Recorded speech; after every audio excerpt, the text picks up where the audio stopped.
Hi guys, Rene here and welcome to the workshop. Today I want to talk about the topic that appeared when I first bought and shown my Cannondale mountain bike, which is just over here. So this is basically a second-hand FSI that I've bought. Well, to be honest, because I wasn't really sure if I want to do cross-country racing or not. And this popped up on the second-hand market. It was pretty cheap, very good spec, good condition, so I decided to go for it. And many people were asking, well, how come it's not a track if I'm such a track fan? Well, to be perfectly honest, I'm not a track fan. I'm not an MV fan, I'm not a SRAM fan, I'm not a fan of any cycling related brand. I'm quite a rational person, I would like to say, and I don't really choose brands or products based upon emotions or some kind of, inexplicable attraction like some avid Campagnolo fans out there, or fans of Italian bikes. I'm not like that. I just choose what's best at the moment on the market for the purpose I want the bike for. So that's exactly what I've done. Back in the day when I bought the Madonna and the Speed Concept, so these are two of my first proper high-end bikes that I bought new and built myself. So the Madonna at the time, and I think it still is, the best all-around race bike out there. It's one of or the most aerodynamic, depending on who you ask or which test you look at. It's light, it's comfortable, it has good integration, good adjustability, good comfort, everything you need. It was super expensive at the time and still is, but I had the opportunity to go for it, so I did, because I have good trade relations with Trek. I got a good offer on the Madonna and the Speed Concept.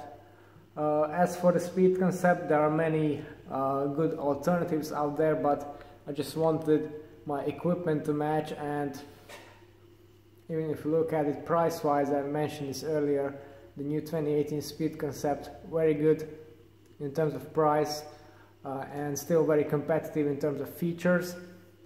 The evolution in time trial bikes seem to be a bit slower than aero road bikes, so it's still a good option. So that's why I chose these two bikes. And then when fall of last year came, then I was really looking for a cyclocross bike. I was looking at all kinds of bikes from Specialized and the new Crux and the Cannondale, Focus, Ridley, etc. But still, then the new Boon came out, and for me it just was a deal settled, because the previous Boon was already an excellent bike and it won many awards in terms of its cyclocross performance. The new Boon just adds up to that: true axles, flat mounts, front and rear ISO speed, very good and very unique features. And the added bonus was that it already matches the bikes I owned at the time and still do. So that's the reason I've got 3 tracks. And to be honest, I think bike setups look cleaner when they use as few brands as they possibly can, and if you apply it to the whole quiver of bikes that you own, I think that's vanity, I'll have to admit. But I think if you have matching kit, I think you can notice it on my bikes that I tend to run the same brand all the way. I have SRAM drivetrains on all my bikes, Quark power meters on all my bikes, now NV wheels on all my bikes. There are some minor details that are not completely identical, but like the tires and the chains and details, but the majority of the parts are usually from the same brand. And it's, as I said, it's not because I'm a fan. You know, I use SRAM because I just like the products. I like that, you know, Shimano have excellent products, Campanile as well, but I have the best trade relations and access to SRAM, the best prices, the best support from their side, so that's also important bit if you're racing and doing business with them. As for the others, Kogel, Envy, you know, these all appear in all of my bikes, and yeah, it's not because I'm a fan, it's for objective reasons, and I think it's not very intelligent to go into these fandoms, you know. I like Specialized, so everything else is rubbish, or I like Colnago and everything else is rubbish. But still many people seem to suffer from this. I think, well, these is just sporting equipment, you know. It's important and everything, but you know, the brand doesn't make you fast. You need a good, reliable product. And yeah, as I said, for the Cannondale, I'm not a Cannondale fan either, although I do like their product. I like the lefty suspension and everything. It's a very cool looking bike, and for the price I got it for, I think it was a no-brainer.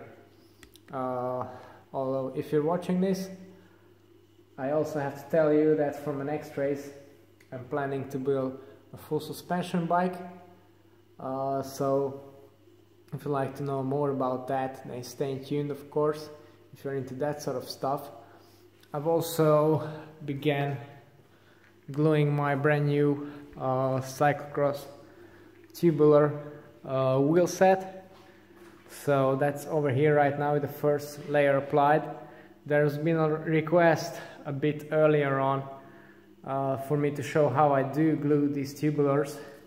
I'm going to stick to the same procedure was doing with my road tubulars, because that's the way I like to do it, and it's safe. So if you're interested in that, then stay tuned for the upcoming video, which is coming in a day or two at worst. Yeah, so that's all for today, I think. Thanks for watching, and see you next time.